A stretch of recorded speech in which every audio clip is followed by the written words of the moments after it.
भाषणाला जरा 2 दिवस गॅप घेतली.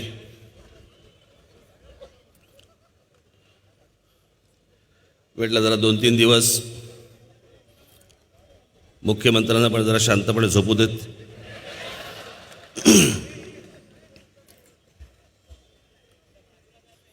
त्यांना पण प्रश्न पडला असेल काय सतत काय उत्तर द्यायची. भांबावलेत,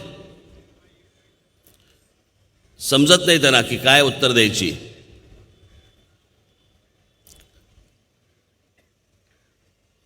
मला आता गेल्या 2 दिवसामध्ये मला अशा अनेक गोष्टी पत्रकार तुमच्या काही टेलिव्हिजन चॅनलच्या काही मुलाखती झाल्या माझ्या. आणि त्या मुलाखतींमध्ये मला त्यांनी विचारलं की मुख्यमंत्री असं बोलतायत, मुख्यमंत्री या गोष्टी म्हणतायत.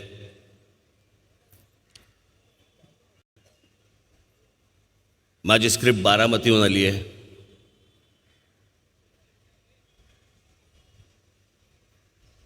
शरद पवार मला चालवतायत का आत्ता उभा राहिलो काय?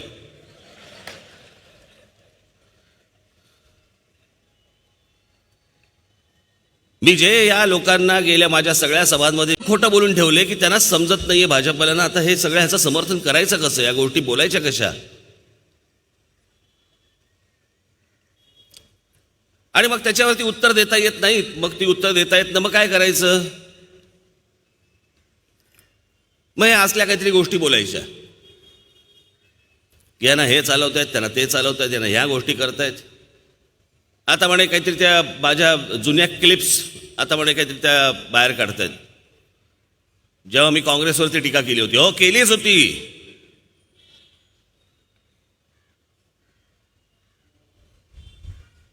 मी ती गोष्ट नाकारली नाही, नाकारणार पण नाही. ते नालायक होते असं सांगितलं गेलं म्हणून तुम्हाला आणलं, तुम्ही त्यांच्याहून नालायक निघालात. काय कॉम्पिटिशन चालू आहे? मेरी कमीज तुम्हारे कमीज से सफेद कैसी, त्या लेवलला सगळं चालू आहे का? तुम्ही जास्ती खोटं बोललात का मी जास्ती खोटं बोलतोय? 2014च्या अगोदर काँग्रेस आणि राष्ट्रवादीचे मी वाभाडे काढले आहेत, जेवढे भाजपवाल्यांनी पण काढले नव्हते. तेव्हा ते सत्तेमध्ये होते, त्यांचे वाभाडे काढले. आता तुम्ही सत्तेमध्ये आहात, तुमचे मी कपडे काढणार.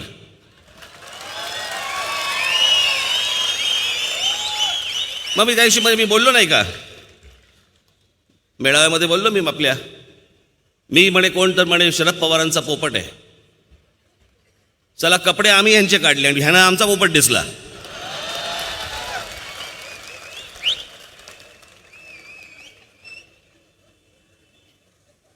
बोलण्यासारखं काय उरलं नाही, बोलण्यासारखं यांच्याकडे काय राहिलेलं नाहीये. त्याच्यामुळे जे तोंडाला येईल ते आपलं बोलायचं. माझ्या प्रश्नांची उत्तर द्या.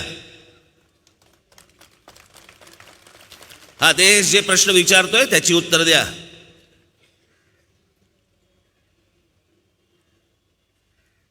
आणि विषय जर समजा शरद पवार असेल तर शरद पवारांच्या दिल्लीतल्या बंगल्यावरती कोणकोणत्या पक्षाचे कोण खासदार तिकडे जाऊन दरवाजा ठकठकत असतात हे एकदा सांगा.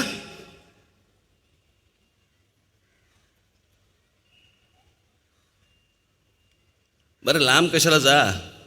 मी मध्यंतरी जो मेळावा घेतला होता, कदाचित विसरले असतील लोक, त्यावेळेला भाजपवाले म्हणजे फारसं त्यांनी लक्ष दिलं नसेल. क्या माणूस जाहीर सभांमधनं पण ही गोष्ट करेल याची त्यांना कल्पना नव्हती.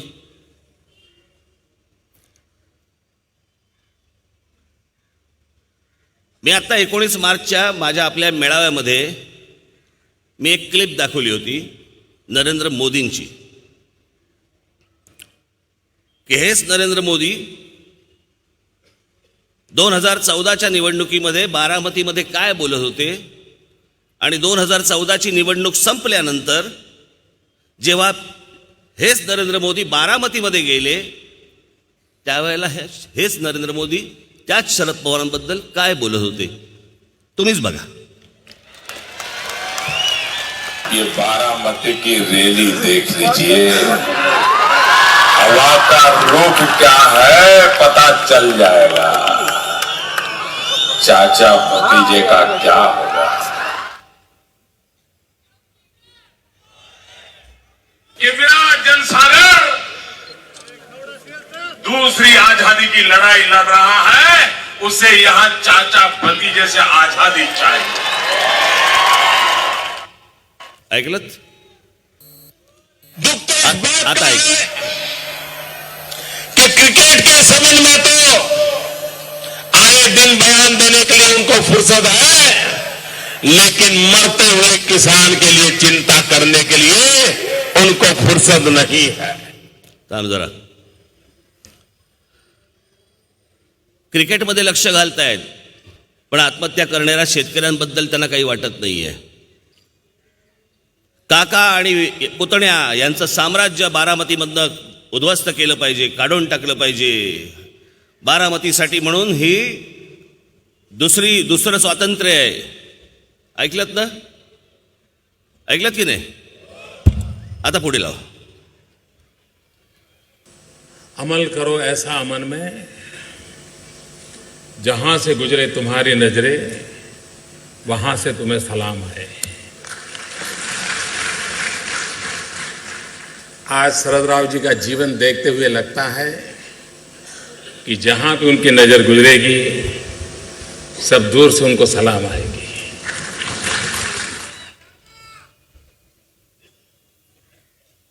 शरद राव रचनात्मक कामों की कोख से पैदा हुए राजनेता है। अधिकतम उनका समय रचनात्मक कार्यों में लगा हुआ है। आज भी कोई बारामती जाकर के देखेगा तो चारों तरफ कुछ न कुछ रचनात्मक गतिविधियों में शरद परिवार की महक आएगी। मुझे सामने जाकर के शरद राव को पूछना चाहिए कि शरद राव जी आपको क्या लगता है, आपका अनुभव है, इसका रास्ता कैसे मिला।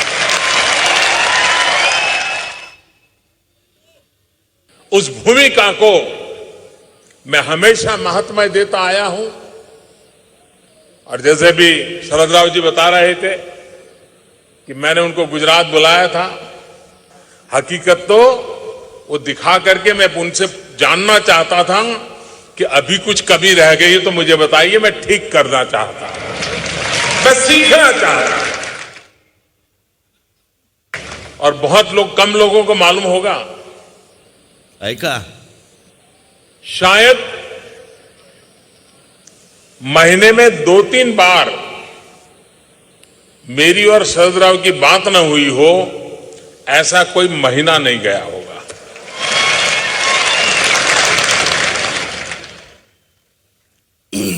राज्य सरकार में मेरी कठिनाइयां बहुत रहती थी। भारत सरकार से परेशानियां होती रहती थी। तो मैं फिर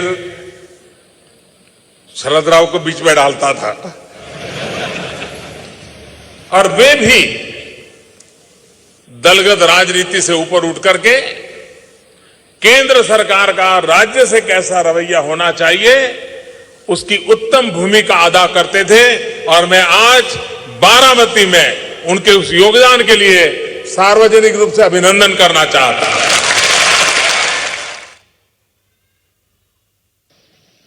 और मैंने देखा है शरद राव जी को, वो कितनी राजनीति की आपाधापी में क्यों न हो, दिन में कितने ही राजनीतिक उठापटक के दबाव के नीचे क्यों न हो, लेकिन अगर किसान की बात आ जाए, खेती की बात आ जाए, तो तुरंत एक्टिव होकर के उस काम को हाथ में ले लेते। इतना उनका डेडिकेशन, उनका इस डेडिकेशन को मैंने देखा है। और इस फरवरी में सार्वजनिक जीवन में 50 वर्ष जनप्रतिनिधि का उनका समय हो रहा है। मैं अभी से बधाई देता हूं। 50 साल तक विदाउट ब्रेक जनप्रतिनिधि के रूप में चुन करके आना, चुनाव जो लड़ते हैं, जीतते, उनको पूरा पता है कि किस प्रकार से जिंदगी जीनी पड़ती है। शरद राव जी ने जी करके दिखाया है और एक बहुत उत्तम उदाहरण सभी सार्वजनिक जीवन के लोगों के लिए एक उत्तम उदाहरण उन्होंने प्रस्तुत किया है। शरद राव का एमएलए और एमपी वाला मामला है, अपने आप में बड़ी विरासत है। सार्वजनिक जीवन की एक बहुत बड़ी पूंजी है, बहुत बड़ी विरासत है। आता ऐका, मैं व्यक्तिगत रूप से शरद राव का अत्यंत आदर करने वाले व्यक्तियों में से रहा हूं। मैं गुजरात का मुख्यमंत्री था। वो हमेशा मुझे उंगली पकड़ करके चलाने में मेरी काफी मदद करते रहे हैं और ये बात सार्वजनिक रूप से स्वीकारने में मैं गर्व अनुभव करता हूं। आता काही बोलायचंय का भाजपवाल्यांना?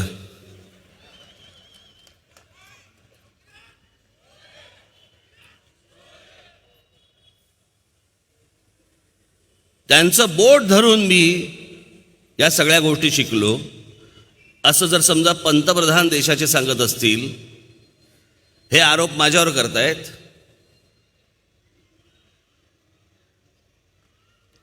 किती झोंबलं असेल, किती त्रास होत असेल या गोष्टींचा आपल्याला कळू शकतो. याचं कारण सगळं वारं बदललेलं आहे, वारं फिरलेलं आहे सगळं. 2014ची ती लहर, त्या गोष्टी आता राहिलेल्या नाहीत. हे त्यांनाही कळून चुकलंय आणि त्यामुळे वाटेल ते बोलायचं. परवा दिवशीची मी तुम्हाला एक गोष्ट सांगतो. एक बातमी आली, पण त्या बातमीच्या अगोदरचा मी एक मुद्दा म्हणून तुम्हाला संदर्भ देतो की एखाद्या गोष्टी ज्या वेळेला घडत असतात, होत असतात, त्यावेळेला तुम्हाला त्या बरोबर उचलायच्या असतात की त्यातनं काय आपण नक्की आपण बघतो आहोत. एखादी घटना घडते, एखादी बातमी येते, ती घटना होणं, घडणं आणि ती एखादी बातमी येणं, एखादा कोणतरी माणूस बोलणं, यातनं काहीतरी जे आपण उचलायला पाहिजे, बरोबर काय गोष्ट आहे, ही नेमकी काय आहे हे कळलं पाहिजे आणि ते समोरच्यांना समजवलं पाहिजे. उदाहरणार्थ, गुजरातच्या विधानसभेची निवडणूक झाली आणि गुजरातची आत्ता एक वर्ष, दीड वर्ष झालं असेल मला असं वाटतं. आणि गुजरात विधानसभेची ज्यावेळेला निवडणूक झाली, त्याचे रिझल्ट आले. म्हणजे 2014ला ज्या प्रकारचं मतदान भारतीय जनता पक्षाला गुजरातमध्ये झालं होतं,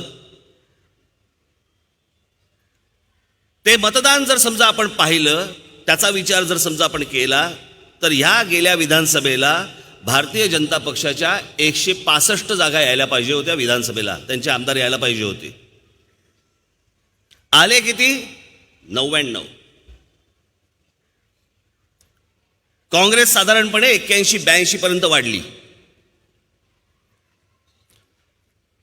तिथे जर समजा गुजरातमध्ये राष्ट्रवादी काँग्रेसने जर त्यांचे उमेदवार उभे केले नसते, तर कदाचित आज चित्र वेगळं असतं. गुजरातमध्ये देखील काँग्रेसची सत्ता असती. म्हणजे नरेंद्र मोदींच्या होम ग्राउंडवरती, बाकीची राज्य तर सोडूनच द्या, नरेंद्र मोदींच्या होम ग्राउंडवरती 165 जागा जिकडे यायला पाहिजे होत्या, तिकडे जर 99 जागा येत असतील, तर एकूणच देशामधली परिस्थिती काय असेल याचा अंदाज आपल्याला बांधता येतो. आणि त्याप्रमाणे जर समजा पुढे बघितलं, तर त्याच्यानंतरच्या ज्या काही निवडणुका झालेल्या आहेत, मग त्या कर्नाटकच्या असतील, मध्य प्रदेशच्या असतील, राजस्थानच्या असतील, मग छत्तीसगडच्या असतील, प्रत्येक ठिकाणी काँग्रेस निवडून आली.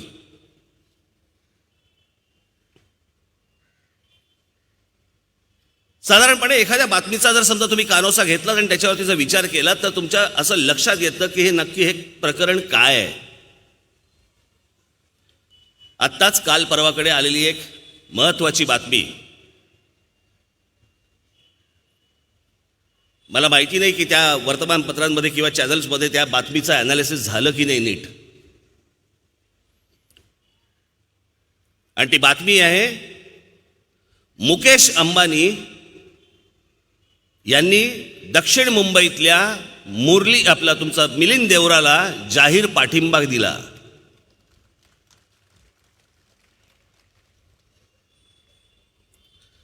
तुम्ही एवढंच पाहिलं. हा नुसता मिलिंद देवराला दिलेला पाठिंबा नव्हता. जर समजा उद्या असं पकडूया की मुकेश अंबानींना जर समजा मिलिंद देवराला मतदान करायचंय, मतदान करून आले असते, बरोबर की नाही. लोकांसमोर जाहीररित्या बोलण्याचं काय कारण आहे? मुकेश अंबानी आणि उदय कोटक, हे मुकेश अंबानी म्हणजे मी तुम्हाला परत सांगून ठेवतो तुम्हाला, मुकेश अंबानी म्हणजे उद्धव ठाकरेंचे अत्यंत जिवलग मित्र.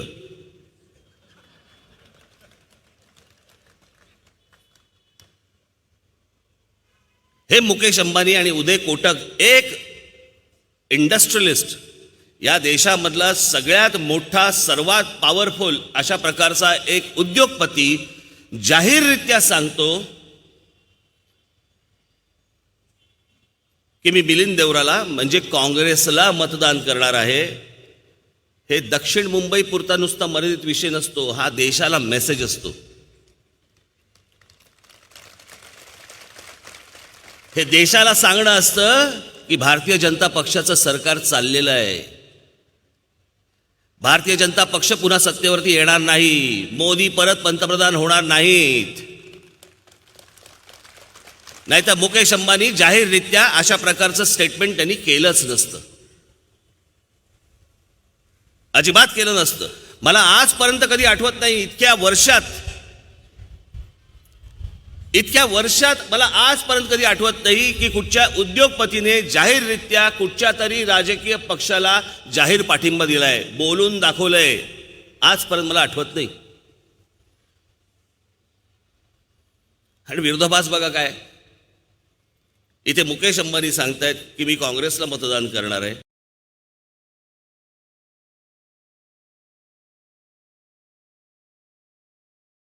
मिलिंद देवराला मतदान करणार आहे, आणि पाकिस्तानचे पंतप्रधान इम्रान खान सांगतायत की मोदी पंतप्रधान झाले पाहिजेत. का मॅच खेळायची आहे का तुम्हाला? काय आहे काय? पाकिस्तानचे पंतप्रधान सांगतात की मला भारताचा पंतप्रधान कोण पाहिजे. 1947 सालापासून आजपर्यंत भारताच्या इतिहासात किंवा देशाच्या जगाच्या इतिहासात, भारत पाकिस्तानच्या संबंधाच्या इतिहासात आजपर्यंत असं कधी घडलं नाही की पाकिस्तानचा पंतप्रधान सांगतोय की भारताचा पंतप्रधान कोण पाहिजे. कशासाठी पाहिजे? का पाहिजे? काय घडवायचंय?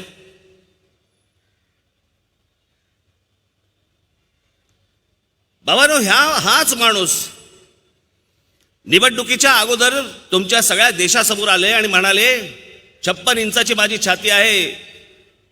मनमोहन सिंगांना त्यांनी सांगितलं लव्ह लेटर पाठवायची बंद करा, एक माणूस जर त्यांनी मारला, एक जवान मारला, तुम्ही 4 जवान मारा. हे बोलणारा माणूस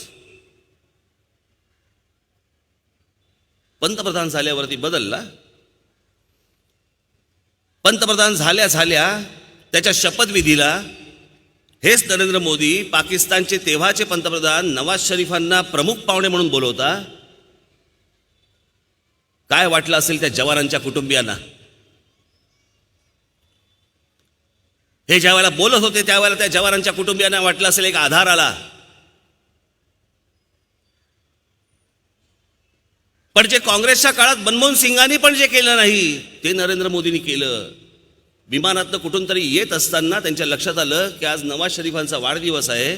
विमान फिरवलं आणि नवाज शरीफांच्या इकडे गेले, केक कापला, रात्री त्यांना केक भरवला, त्यांच्याकडे जेवले, त्याचे फोटोही आले. काय वाटलं असेल त्या जवानाच्या पत्नीला? काय वाटलं असेल त्या जवानाच्या आईला की अरे अरे अरे माझा पोरगा हाकनाक गेलं. हे नुसते आम्हाला भूलता पण सांगत आले. आम्हाला वाटलं आता सडेतोड उत्तर मिळेल. उत्तर कसलं? काहीच नाही.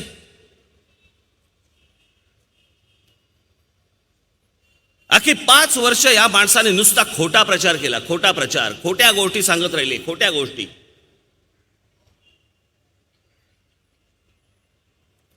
जे या देशाला जी स्वप्न दाखवली त्या स्वप्नांबद्दल आता ते काहीही बोलायला तयार नाहीयेत.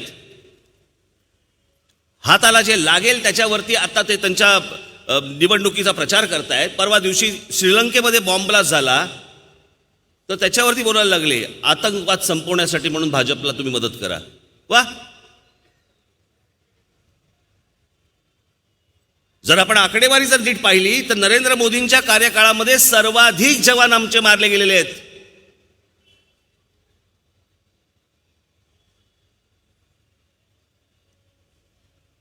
पण गेल्या 5 वर्षामध्ये या देशामधला मीडिया, या देशामधली वर्तमानपत्र, या देशामधले पत्रकार, या देशामधले मीडियाचे सगळे मालक धमक्या देऊन बंद करून टाकलेत. बातम्या आमच्या विरोधात छापायच्या नाहीत,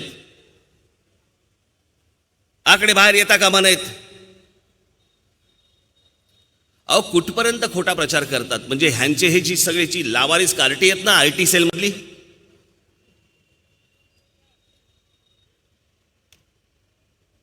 हे वेगवेगळे बसून नुसते काय काय वेगवेगळ्या गोष्टी लोकांसमोर आतमध्ये टाकत असतात सोशल मीडियावरती. स्वतःच्या अधिकृत गोष्टींवरती टाकणार नाहीत, बाहेरून वेगवेगळ्या पसरवणार. यातली एक गोष्ट आमच्या हाताला लागली. दाखव रे ती.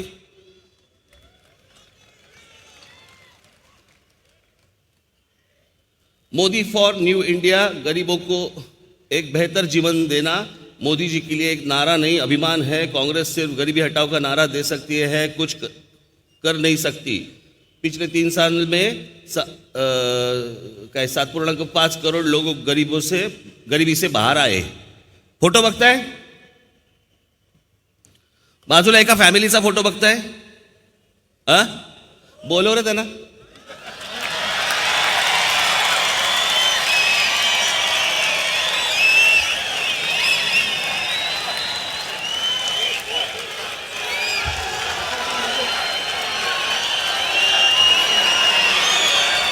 या इकडे.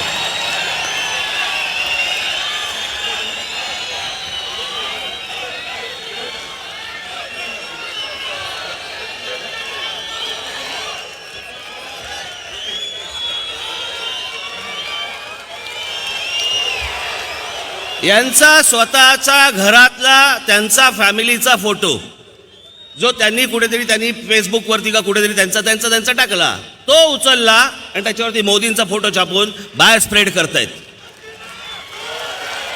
त्यांच्या लावारिस कार्ट्यांना लाजही वाटत नाही. आपण कोणाचे फोटो उचलतोय, कोणाच्या जाहिराती करतोय, काय करतोय, काही माहिती नाही. ही अख्खी 5 वर्ष अशी घालवली या लोकांनी. बघून घ्या, ओळख करून घ्या. या त्या, हे ते दिसतंय तुम्हाला, ओळखता येत आहेत. बसा खाली बघा.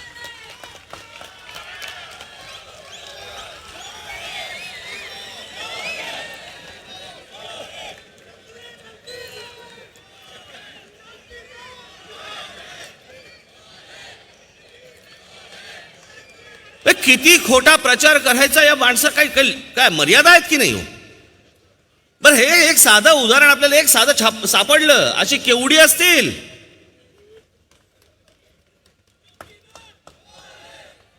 त्याला माहिती पण नसेल की आपला वापर होतोय.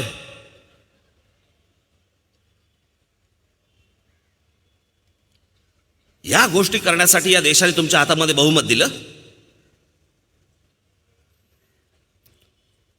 इंदिराजींची हत्या झाल्यानंतर जवळपास राजीव गांधींना जे बहुमत मिळालं, त्याच्यानंतर 30 वर्षानंतर एका माणसाच्या हातामध्ये एक बहुमत आले या देशामध्ये, आणि तुम्ही देशाची खोटं बोलत राहिलात.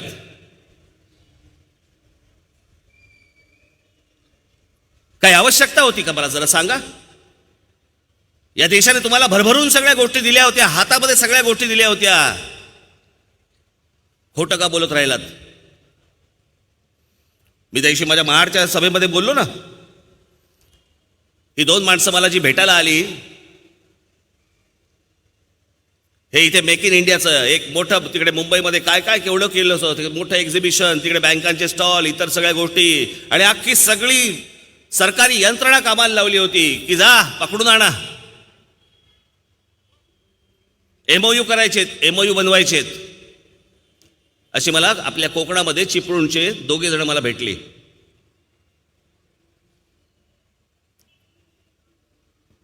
त्यातल्या एकाचा काहीतरी बेकरीचा व्यवसाय होता आणि एकाचा काहीतरी काजूचा होता ना, काजूचा काहीतरी व्यवसाय होता. सरकारी अधिकारी गेले त्यांच्याकडे, म्हणे की तुम्हाला किती पैसे पाहिजेत, तुम्हाला किती कर्ज पाहिजे. ते बोलले नकोय कर्ज मला. नाही म्हणे, कर्ज आता एवढं सगळं मेक इन इंडियाचं सगळं चालू आहे, तिकडे बँका वगैरे सगळे आलेले आहेत, ते तुम्हाला कर्ज द्यायला तयार आहेत, त्यांच्याबरोबर आपल्याला MOU करायचा आहे. आणि मग त्यांच्या मागे लागल्यावर ते मला त्यातले बेकरीवाले होते, ते बोलले की बरं ठीक आहे, मला मग 2 कोटीचं कर्ज द्या. आम्ही जाऊन किती जाणार. दुसरा बोलला बरं मला मग काही 3-4 कोटीचं 4 कोटीचं लोन द्या, नाही काही 3 कोटीचं लोन द्या. त्यांचे सह्या घेऊन MOU तयार केले. बाबांनो, जे MOU तयार केले गेले त्यातल्या एकाचा म्हणजे ज्याने सांगितले होते 2 कोटी रुपये द्या, त्याचा 200 कोटीचा MOU केला आणि दुसऱ्याचा 400 कोटीचा MOU केला. असे सगळे लाखो कोटींचे आकडे फुगवून या देशासमोर सांगितले की बघा बघा बघा कसे लोक येत आहेत, कसा व्यवसाय करायचा म्हणतायत, आणि आता किती लाख कोटीचे इथे इन्व्हेस्टमेंट येणार आहे आणि किती लाख कोटी आपल्या इकडे गुंतवले जाणार आहेत. काही झालं नाही, सगळं खोटं. तो आमचा वैमानिक काय रे नाव त्याचं, अमोल यादव, त्या बिचाराने, तो एक पायलट आपला मराठी मुलगा, त्याने विमान बनवलं, 6 सीटर का 8 सीटर विमान बनवलं, ज्याच्याबरोबर या तिथे MOU केला गेला. मुख्यमंत्र्यांनी सांगितले की तुला 185 एकर आम्ही पालघरला जमीन देतो, 35,000 कोटी रुपयांचा आम्ही तुझ्याबरोबर तुझ्या या व्यवसायामध्ये सगळे टाकतो. आज अमोल यादवची काय परिस्थिती आहे. आज अमोल यादव देश सोडून अमेरिकेला निघून चाललाय की इथे काही घडलं नाही, त्याच्या आयुष्यामध्ये काही होत नाहीये. तो इथून उठून अमेरिकेला निघून चाललाय. 2 कोटी लोकांना, बेरोजगार लोकांना रोजगार देणार होते हे दर वर्षाला. 2 कोटी लोकांना, याचा अर्थ 5 वर्षामध्ये 10 कोटी लोकांना. 10 कोटी लोकांना याचा अर्थ घरामध्ये 4 माणसं असतील साधारणपणे, 5 माणसं असतील, एक 20 कोटी लोक ज्यांची पोटं भरली असती.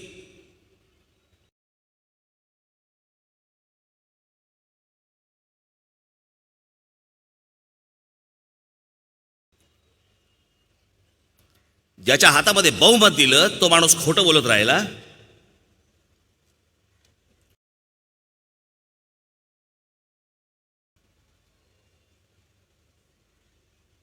या देशामधले सगळे गुन्ह्यांचे आकडे वाढले. या देशामधले बलात्कार वाढले. नरेंद्र मोदींच्या काळामध्ये जे आता 14 ते 15, 15 ते 16, 16 ते 17 या काळामध्ये जेवढे बलात्कार या देशामध्ये झालेले आहेत त्याचा आकडा पाहता ह्याच्या आधी नाही झाले. आता शेवटचा आकडा जो आम्हाला सापडला 2016चा, मला असं वाटतं 16चा सापडला ना, 16चा, तो जवळपास 38,000 बलात्कार या देशामध्ये झाले. 38,000. आणि बाबांनो, पुढची गंमत बघा, 2017 ते 2018 आणि 2018 ते 2019 याचा जो देशाचा रिपोर्ट येतो की मायग्रेशन कुठून कसं होतंय, या देशामध्ये गुन्हे किती वाढलेले आहेत, कुठे कुठे वाढले आहेत, कोणत्या प्रकारचे वाढले आहेत, या देशामध्ये बलात्कार कुठे कुठे वाढले आहेत, इतर जे सगळे रिपोर्ट येतात, गेली 2 वर्ष या सरकारने बंद करून टाकलेत, दाबून टाकलेत. तुमच्यासमोर आकडे आणायचेच नाहीत, पत्रकारांना आकडे द्यायचेच नाहीत, ते छापतील अशी कुठची गोष्ट करायचीच नाही. ज्या वेळेला यांनी नोटा बंद केल्या, ज्या वेळेला यांनी GST आणला, त्याच्यानंतर या देशामधले सगळे उद्योग डबघाईला आले. आज बघा ती जेट एअरवेज, गेली इतकी वर्ष जी चालणारी आपल्या देशाची इतकी मोठी एअरलाईन आज बंद झाली. जवळपास त्यांचे 20,000 एम्प्लॉई आणि त्या कंपनीवरती अवलंबून असलेले इतर जे लोक, असेच मिळून साधारणपणे 50,000 लोक बेरोजगार एका रात्रीत झाले. एका रात्रीत. बरं, जेट एअरवेज बंद होणार याच्या बातम्या गेले काही दिवस येत होत्या. पंतप्रधान कानेमध्ये आले, पंतप्रधानांनी ही गोष्ट का नाही थांबवली. इतके जण जर समजा बेरोजगार होणार असतील, इतके पायलट जर बेरोजगार होणार असतील, पंतप्रधान याच्यामध्ये का नाही पडले, आमचे अर्थमंत्री का नाही पडले, इतर लोक का नाही पडले, का ती बंद होऊ दिली, कोणाच्या घशात घालायची आहे, काय यांचं चाललंय मला कळतच नाही. देशाला पण कळत नाहीये की हा माणूस इतके देश फिरून आला कशासाठी. लहानपणी इच्छा होती का, मोठा झाल्यावर विमानात बसीन आणि फिरीन. कशासाठी फिरलात तुम्ही? कुठचा दीड दमडा आला मला जरा सांगा. कोणाबरोबर कॉन्ट्रॅक्ट करत होतात? अनिल अंबानीला कॉन्ट्रॅक्ट कुठून मिळालं?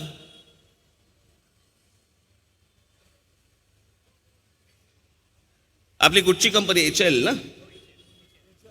HIL HIL aeronautics limited.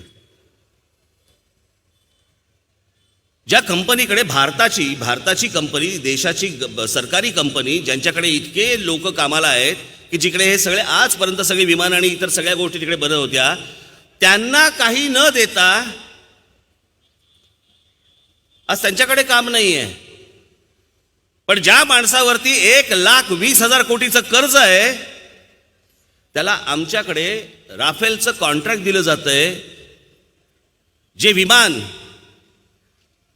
साधारणपणे 600 कोटीचं विमान, 600 कोटीचं विमान आम्ही घेतोय कितीमध्ये? साधारणपणे 1500-1600 कोटीमध्ये. 1,000 कोटी जास्ती, 900,000 कोटी रुपये जास्ती. अनिल अंबानीचा संबंध काय? अनिल अंबानीचा आजपर्यंत कधी विमान बनवलंय का? आणि आपल्याकडे सरकारी कंपनी ही असताना त्या सरकारी कंपनीला डावलून जर समजा तुम्ही यांना देणार असाल, त्याच्याबद्दल आम्ही बोलायचं नाही, विचारायचं नाही. यांचं एक बरं आहे, हेच सर्टिफिकेट वाटणार. इकडे तू काय म्हणणं आहे? हां, तू देशद्रोही, तू देशप्रेमी.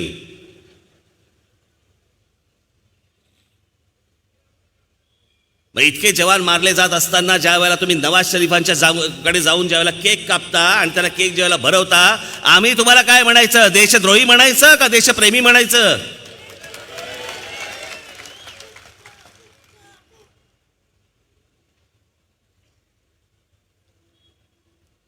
एका गोष्टीचा हा माणूस उत्तर द्यायला तयार नाहीये. आणि मी तुम्हाला आठवत असेल, मी मागे बोललो होतो, 2015ला बोललो होतो मी की निवडणुकीच्या तोंडावरती नरेंद्र मोदी एक युद्ध सदृश परिस्थिती निर्माण करतील. माझ्या एका पत्रकार परिषदेत बोललो होतो मी. जी झाली, जी केली, जो एक विषय उभा राहिला,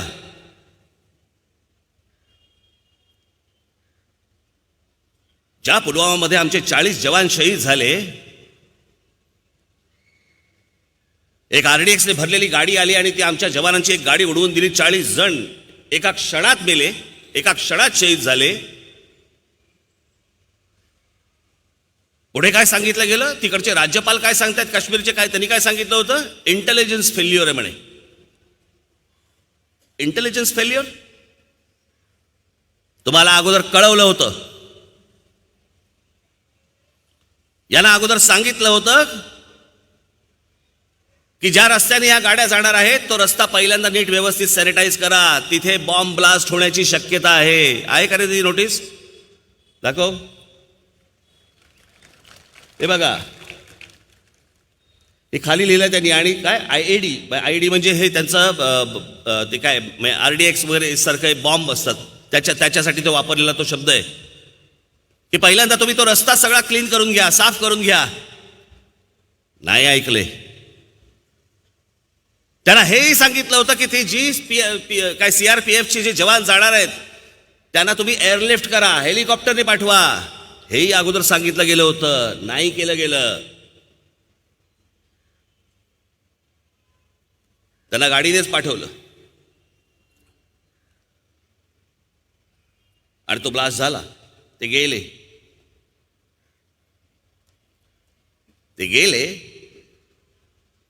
किती तारखेला झालं ते? 14 तारखेला. तो आहे का रे फोटो?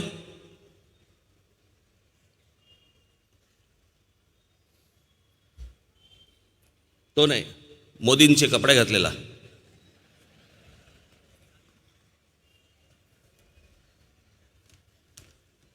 चौदा तारखेला पुलवामा घटना घडली. आमचे 40 माणसं 40 जवान आमचे शहीद झाले. या 14 तारखेनंतर पंतप्रधान नरेंद्र मोदींचे वेगवेगळ्या कार्यक्रमातले फोटो टेलिग्राफने छापले. मला बाजूला रे, हा 15 तारीख, 14ला पुलवामा झाले, हा 15, 16, 17, 18, 19, 20, 21, 22,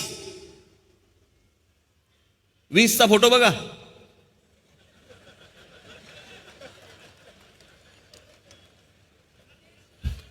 आमच्या पंतप्रधानाच्या चेहऱ्यावरती कुठेतरी ते जवान गेल्याचं दुःख आहे का जरा सांगा.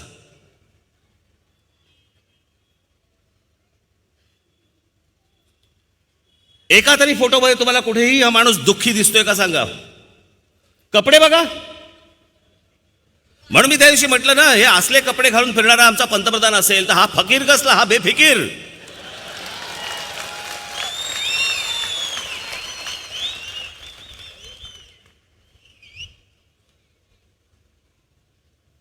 आणि आज तुम्हाला सांगण्यासाठी काही राहिलं नाही, उरलं नाही. आज तुम्हाला सांगण्यासाठी काही उरलं नाही, म्हणून आज तुम्ही जवानांच्या नावाने मतं मागतात. मी माझ्या अनेक भाषणांमध्ये, म्हणजे सगळी जी भाषणं आहेत ह्याच्यामध्ये काही ज्या क्लिप्स आहेत या मी कायम सगळ्या मी माझ्या जाहीर सभांमध्ये दाखवणार. तुम्ही विसरताच कामा नये मतदान होईपर्यंत. हा महाराष्ट्र विसरताच कामा नये. रोज तुम्हाला दाखवणार, विसरू नका. बघा बघा काय म्हणताय हा माणूस.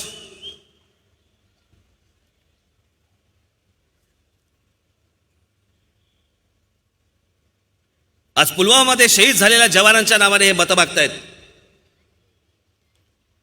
एअर स्ट्राईक केलेल्या पायलटांच्या नावाने मतं मागतायत. ऐका, मैं आपसे कहना चाहता हूं मेरे देश के फर्स्ट टाइम वोटर को, आप भी संकल्प कीजिए कि पहला वोट आपका, जो आपके जीवन की ऐतिहासिक घड़ी है, आपके जीवन पर याद रहेगा कि पहला वोट कब डाला, कहां डाला, कौन सा चुनाव था, किसको डाला. ये जीवन भर याद रहने वाला है. हर किसी को पहली घटना याद रहती है. मैं जरा कहना चाहता हूं मेरे फर्स्ट टाइम वोटरों को, क्या आपका पहला वोट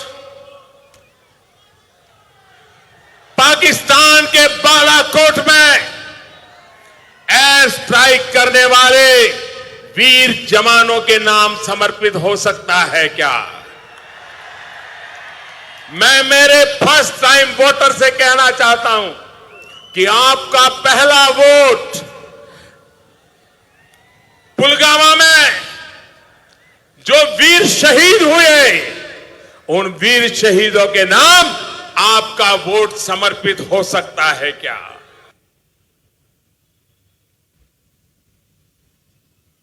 जवानांच्या नावाने मतं मागतायत. आणि तेही पुढे कशा प्रकारे म्हणजे ह्या सगळ्या याच्यामध्ये किती निर्लज्ज प्रश्न विचारावेत. प्रश्न बघा काय पुढचा, की शेतकऱ्यांच्या नावाने शेतकरी जे आत्महत्या करतायत त्यांच्या नावाने राजकारण चालतं, मग जवानांच्या नावाने राजकारण केलं तर काय फरक पडतो. ऐका, किसान मरे तो चुनाव का मुद्दा, लेकिन जवान मरे तो चुनाव का मुद्दा नहीं. ये कैसे हो सकता है? किसान मरे तो चुनाव का मुद्दा, लेकिन जवान मरे तो चुनाव का मुद्दा नहीं. ये कैसे हो सकता है? काय बोलतोय माणूस.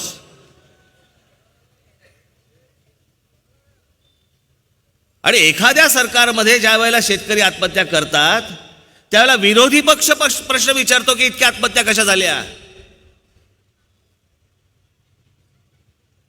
सरकारमध्ये ज्या वेळेला या प्रकारचे जवान शहीद होतात त्यावेळेला सरकार म्हणते की आम्ही त्या शहीद जवानांच्या नावाने मतं मागू म्हणून. मला आजही आठवते अटल बिहारी वाजपेयींच्या काळामध्ये, एनडीएच्या त्या काळामध्ये ज्या वेळेला कारगिल झालं, अटल बिहारी वाजपेयींनी कधी बाजार नाही मांडला कारगिलचा.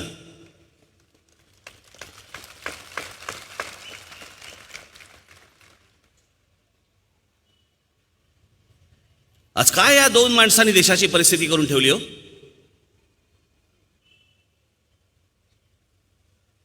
सुप्रीम कोर्टाचे जजेस रस्त्यावरती येतात आणि पत्रकार परिषद घेतात आणि सांगतात की या देशातली लोकशाही धोक्यात आहे. 1947 सालापासून आज 2019 सालापर्यंत आजपर्यंत या देशामध्ये अशी कधी घटना घडली नाही की सुप्रीम कोर्टचे जज येऊन सांगतायत की लोकशाही धोक्यात आहे. म्हणजे असं काय झालं होतं?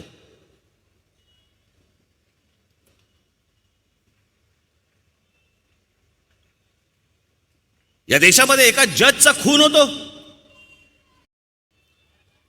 लोया नावाच्या एका जजचा खून होतो आणि ते सगळं खून बिन हे सगळे प्रकरण झाल्यावरती ज्या वेळेला ती कोर्टात केस उभी राहते त्यावेळेला त्याच्या संशयाची सुई ही अमित शहाकडे जाते.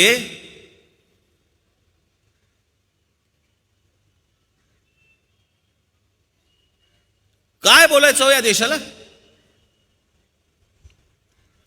जे लोक काही ह्यांच्याबद्दल बोलायला जातील, काही करायला जातील, त्यांच्यावरती ईडीच्या केसेस टाकायच्या, त्यांच्यावरती सीबीआयच्या रेट्स टाकायच्या, त्यांच्यावरती इन्कम टॅक्सच्या रेट टाकायच्या. नरेंद्र मोदी आणि अमित शहाना पण मला सांगायचंय, तुम्ही पुढे विरोधी पक्षातच जाणार आहात तेव्हा बाकीच्यांकडनं रेड पडतील ना, केसेस होतील ना. मी तुम्हाला आज सांगतो, मी माझ्या गेल्या वर्षीच्या गुढीपाडव्याच्या सभेमध्ये मी सांगितलं होतं की नोटबंदी, या नोटबंदीची ज्या वेळेला इन्क्वायरी निघेल ना त्यावेळेला 1947 सालानंतरचा सगळ्यात मोठा स्कॅम हा या देशातला ठरेल. सगळ्यात मोठा स्कॅम या देशातला ठरेल. मी आज जो काही प्रचार करतोय ह्या दोन माणसांसाठी, ही दोन माणसं या देशावरचं संकट आहेत.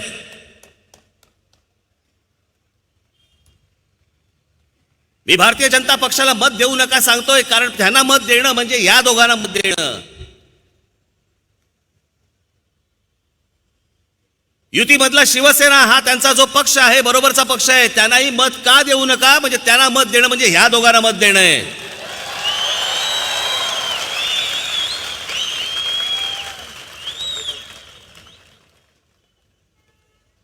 पण अर्थातच वारे फिरलेलेच आहेत, मुकेश अंबानी बोललेलेच आहेत,